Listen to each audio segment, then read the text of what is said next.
డబ్బు లేకపోతే నిందకి గురైపోతావు. ఎంత డబ్బు అన్న ఆర్తి వద్దు, కానీ సంపాదించాలి, ప్రయత్నం ఉండాలి. ఆ ప్రయత్నం కూడా చేయకుండా ఒక్క రూపాయి సంపాదించకపోతే మాతా నిందతి, అమ్మ నిందిస్తుంది. నాభినందతి పిత, తండ్రి కొడుకుని చూసి సంతోషంగా ఎరా అని ఇలా వెన్నుపామ్మి తట్టడం. నాభినందతి పిత భ్రాతాన సంభాషతే, మేము కష్టపడి సంపాదిస్తాం, వీడొక్క రూపాయి తేడు, అన్నదమ్ములు మాట్లాడరు.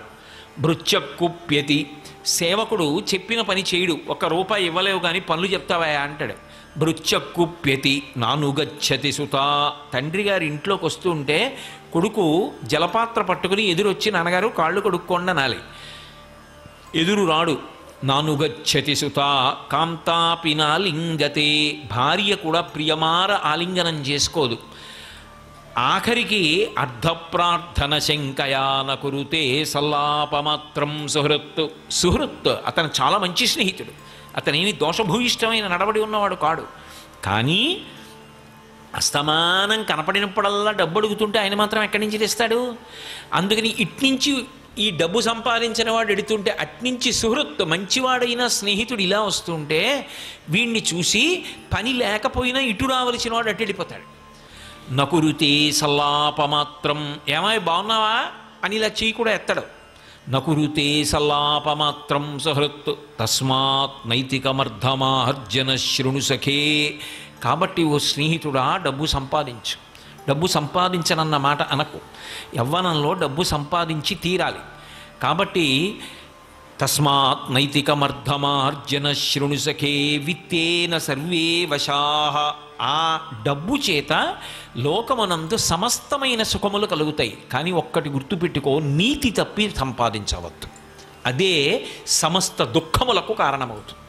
కాబట్టి సంపాదించేటప్పుడు ఒక్కటి గుర్తుపెట్టుకో, నైతికమర్ధమార్జన శృణు సఖే, నీతిగా సంపాదించు, నీతి కొరకు ఖర్చు పెట్టు. ధార్మికంగా సంపాదించు, ధార్మికంగా ఖర్చు పెట్టు. ఈ ప్రవాహం ఉన్నదే అందుకే కరెన్సీ అంటారు. అది ఎప్పుడు కదిలిపోతుంటుంది, రావాలి వెడుతూ ఉండాలి. ఈ వచ్చి వెళ్ళే ప్రక్రియలో నువ్వు తరించిపోతావు. కాబట్టి తస్మాత్ నైతికమర్ధమార్జన శృణు సఖే విత్తేన సర్వే వశాః. కాబట్టి డబ్బు అవసరం లేనివాడు ఎవరు లోకంలో? గృహస్థాశ్రమంలో డబ్బు యొక్క అవసరం లేకపోవడం అన్నది ఉండదు. అయితే ఇందులో మీరు ఒక్క విషయాన్ని జ్ఞాపకం పెట్టుకోవాలి. మహాలక్ష్మీ కటాక్షము అనేటటువంటి మాటకు అర్థం కేవలముగా డబ్బు ఒక్కటే అనుకుంటే పొరపాటు. ఎందుచేత అంటే లక్ష్మి అంటే లక్ష్యతే ఇది లక్ష్మి, ఆమె చూస్తుంది, మన చేత చూడబడుతుంది.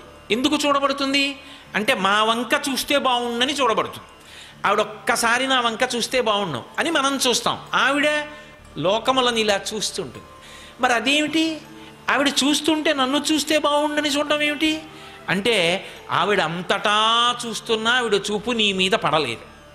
అది దరిద్రానికి కారణమైంది. అంతటా చూస్తూ నిన్ను చూడకపోవడం దరిద్రానికి కారణమైతే అంతటా ఆవిడ చూడడం, అంతటా లక్ష్మిని నింపుతూ ఉంటుంది ఆవిడ. అందుకే అసలు కటాక్షము అంటారు. అందుకే ఆవిడ చూపుల చేత పోషిస్తూ ఉంటుంది. లక్ష్మి అంటే లక్ష్మ అని గుర్తుగా ఉంటుంది లక్ష్మి. ఈ భూమి ఉందనుకోండి, ఈ భూమికి లక్ష్మి ఓర్పు. ఈ భూమికి ఓర్పు లేదనుకోండి, మనందరం చెయ్యకూడని ఎన్నో చేస్తూ ఉంటాం, అయినా భరిస్తోంది ఆ తల్లి. ఆ భరించగలగడం భూమికి లక్ష్మి. ఒక్కొక్క దాని యందు ఒక్కొక్క తేజస్సు. అగ్ని ఉందనుకోండి, పచనం చేయడం, కాల్చడం దాని లక్ష్మి. ఒక పొలం దగ్గరికి వెళ్ళారనుకోండి, మంచి పండిన పొలం దగ్గరికి వెళ్ళి ఒడ్డున నించున్నారనుకోండి, ఆకుపచ్చగా నిన్నటి వరకు ఉన్నటువంటి పంట ఇవాళ బంగారు వర్ణంలోకి మారి కంకులు ఇలా కొద్దిగా వంగి గాలికి ఊగుతున్నాయి అనుకోండి, ఆ బాగా పండి ఏపుగా ఉండి ఇక కోతకొచ్చినటువంటి ఆ పొలం, ఆ కంకులు వంగి ఉన్నటువంటి పొలం లక్ష్మి. ఓ చెట్టు బోలెడన్ని కాయలు కాసి కనపడింది అనుకోండి, ఒక వసంత ఋతువులో ఒక మామిడి చెట్టు దగ్గరికి వెళ్ళారు, ఎన్ని కాయలో చెట్టుకి ఎటు చూసినా కాయలే.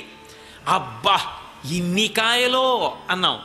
అన్ని కాయలతో ఉన్న చెట్టు లక్ష్మి.